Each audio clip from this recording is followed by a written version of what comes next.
Shalom, shalom. First and foremost, I want to give all praises, honor, and glory to Yahweh, Bahashem Yahushai, Bahashem Rakah Kodash. Double honors to my elders and apostles of Great Millstone. Salutations to the hopeful elect and the 1/3. All right. And this lesson is going to be about how we're being purified through this word. All right. How we're being purified through this word, because before this word, we were all defiled and dirty and unclean. All right. As we still are now, but we're becoming clean and we're being purified through this word. Okay. This is Ephesians 5:3.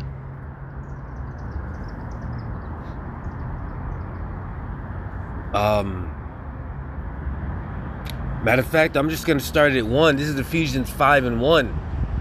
Be ye therefore followers of Yahweh as dear children, and walk in love as Hamashiach also has loved us, and has given himself for us an offering and a sacrifice to Yahweh for a sweet-smelling savor. But fornication and all uncleanness or covetousness, let it not be once named among you as becoming saints. Okay? And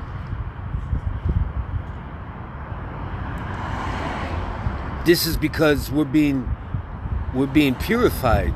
All right? We're being purified. Okay? Through this word, through the spirit of Yahweh B'Shem Yahushai, we are being cleansed. Okay? And that's the only way that we're gonna become, ultimately we're really gonna be purified when the Lord returns. But for now, these words is purifying us and comforting us at the same time. Okay?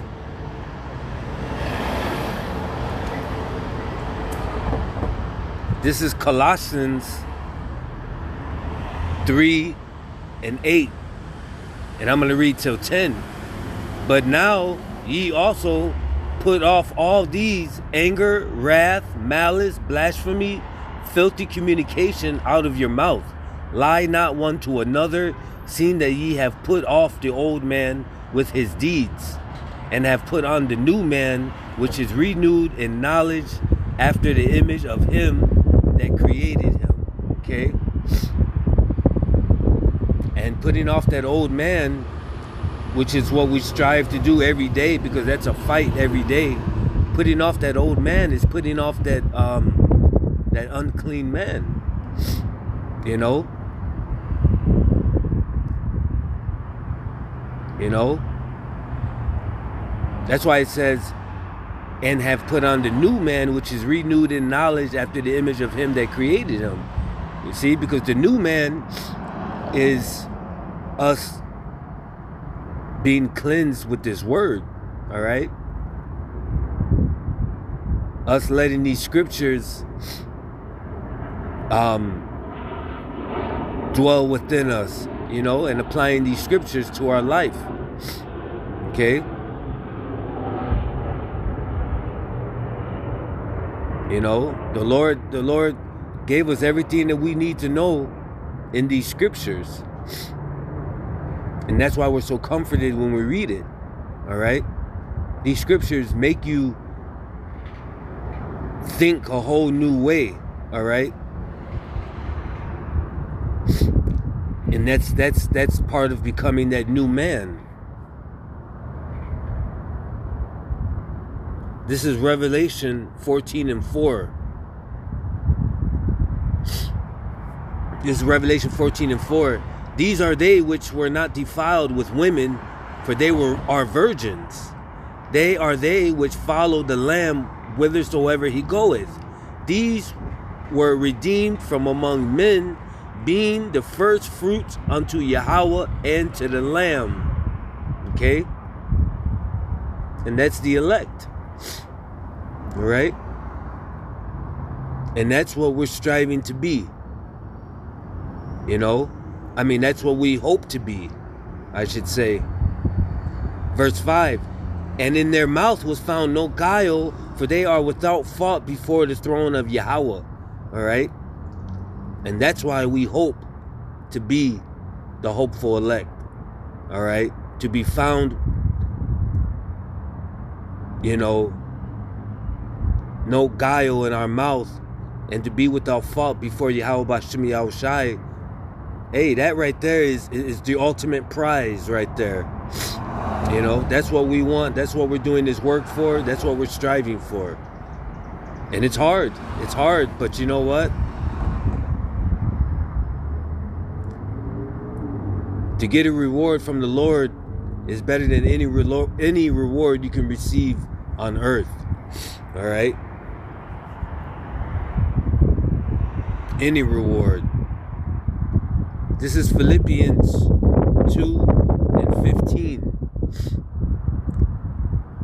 That ye may be blameless and harmless, the son of Yahweh, without rebuke, in the midst of a crooked and perverse nation, among whom ye shine as lights in the world, holding forth the word of life, that I may rejoice in the day of Hamashiach, that I have not run in vain, neither labored in vain. All right, see? So there's definitely a reward for our work. All right, we're not just laboring in vain. Okay, Scripture says, holding forth the word of life. All right, as the Scripture says, these words are spirit, these words are life. Okay, and that's why we're being purified through this word. Okay, you know, that's why the Scripture says, if they speak not according to this word, there is no light in them. Okay, and Philippians 2:15 says, in the midst of a crooked and perverse nation, among whom ye shine as lights in the world. You see, this word is that light. Okay, that light. All right, that we carry, that lamp. All right, that flame within us. All right, the rest of this world is just in darkness, and they're okay with being in that darkness. All right, shit, we want to be purified. All right, you always hear people talking about how they you know, every time they go and buy water, they're always trying to buy water. They think the water is good because it says purified on it. All right, and it's not even purified. You know, well, we really want to be purified. We're really getting purified through this word and through the spirit of Yahweh B'Shem Yahushai. Okay, so I'm going to end it with this Romans. All right, this is Romans 13:13, and I'm going to read to 14. Let us walk honestly as in the day, not in rioting and drunkenness, not in chambering and wantonness, not in strife and envying, but put ye on the Lord Yahushai Hamashiach, and make not provision for the flesh to fulfill the lust thereof. All right? And every day, hey, we're trying to avoid these temptations every day. All right? Every day it's a battle. And that's why we have to stay prayed up, be wise, and be circumspect, because, you know, everything is set up to try to not only tempt us, but take us away from the Lord. Okay? To try to drag us back into the world. And that's why we got to fight to stay in this truth. Okay? This devil knows that we're being purified through this word, which is why he wants to take us away from this word. All right? So, speaking to myself first and foremost, if you truly believe in this word, you'll fight to, stay in it. And of course, we got to continue to beg the Lord to keep the Spirit on us and to never cast us out of His presence. So, I truly hope that this was an edifying lesson to someone out there listening. Till next time, Shalom.